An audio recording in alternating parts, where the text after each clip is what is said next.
Welcome, everybody, to the April 24th, 2018 edition of the Ephrom Josine Show. I am your host, Ephrom Josine.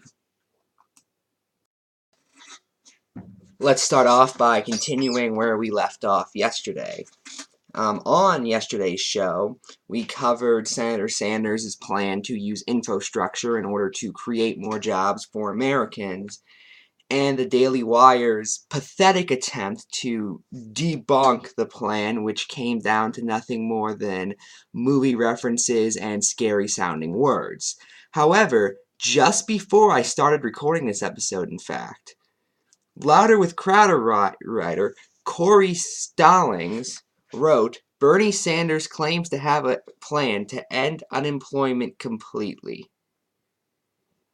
It is pretty much the exact same as the Daily Wire article we covered yesterday. However, this one has a few key differences. Mainly that instead of relying on a combination of atrocious points and movie references, this one just goes for the references in communism. Here's what it has to say. Their first attempt at a quip, mind you, is, "Well, since we're going for broke, how about throwing in a Rolex, a Cadillac, and a starting spot in the NFL?" Because, yes. Right. Because, yes, Corey, asking a good amount of people who want a job, get a job, is the exact same as giving every American a Cadillac. My God.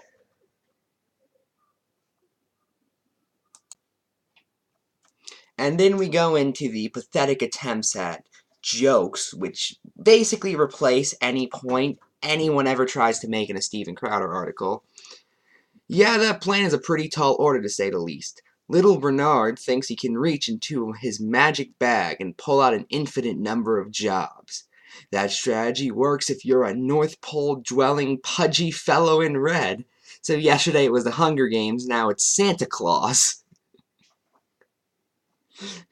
A disheveled communist," and that's another word they throw around without knowing what it means, communism.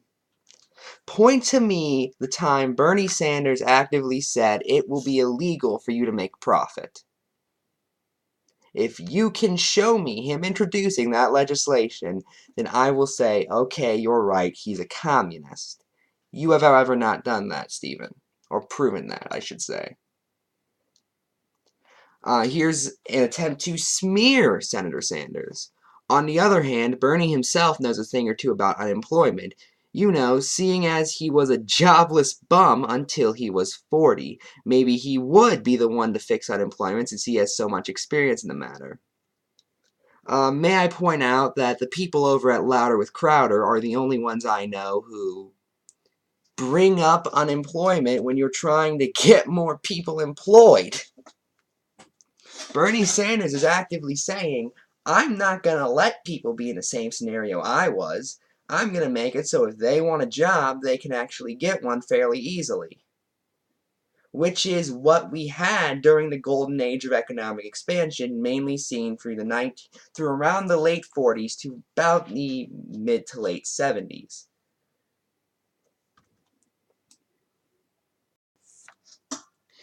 He then goes back to smearing Sanders for a little bit. I cut that out.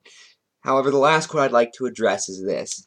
"Not even the staunchest free marketeer is bold enough to believe the invisible hand can guarantee 0% unemployment." Well, no one's saying you can get 0% unemployment. We're saying that if you want to get a job, then you can do it. Of course, we acknowledge not everyone's going to. You people keep talking about how not everyone's going to work anyway. Well, we'll acknowledge that and then say, but what about the people who do? And for that matter, under the current federal U.S. definition of unemployment, yes, you do.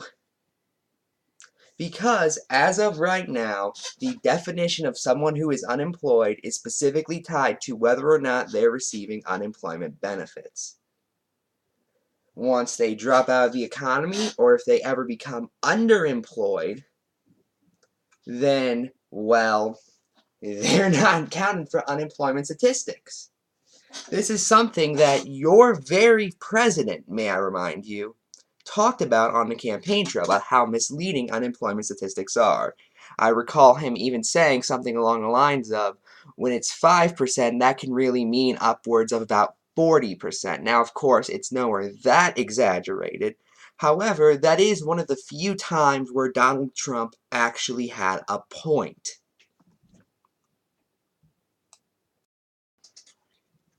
While we're on the topic of lying, and on more of a humorous note, this next story is about the President of the United States. Well, not really about him, as he wasn't the president this time.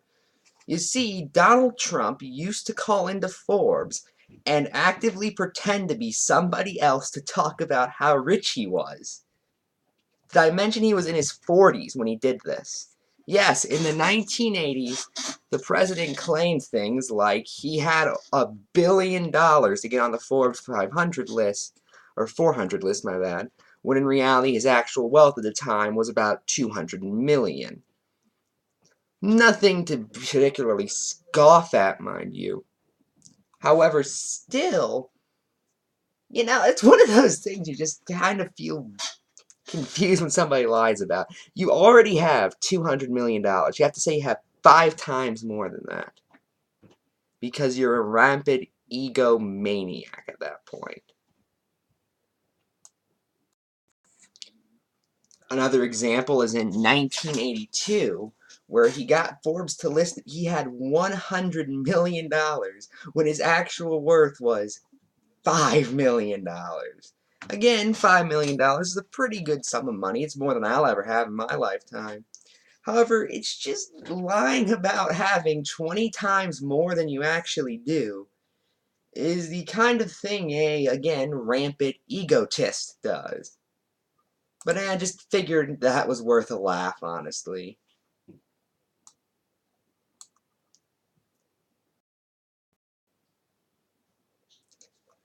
Next story involves a certain Fox News commentator, that being Sean Hannity, who is linked to the shell companies that spend $90 million on property. This is from The Hill. Fox News host Sean Hannity is linked to a group of shell companies that have spent $90 million on buying hundreds of homes across the U.S.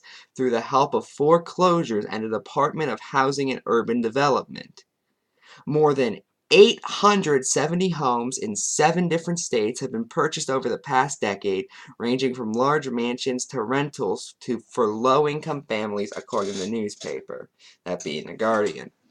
For some of the mortgages, Hannity reportedly obtained funding from the Housing and Department of Urban Development under the National Housing Loan Program, which was first guaranteed under the Obama administration. So, wait a minute, the man who hates the Obama administration and hates the government is using government loans based on a government program created by the Obama administration to make himself money. How much? Well, the Housing Department and Urban Development recently increased Hannity's original $17.9 million mortgage for purchases in Georgia by an additional $5 million, which would be about $23 million at this point, or to be more exact, $22.9 million. Records obtained by The Guardian show.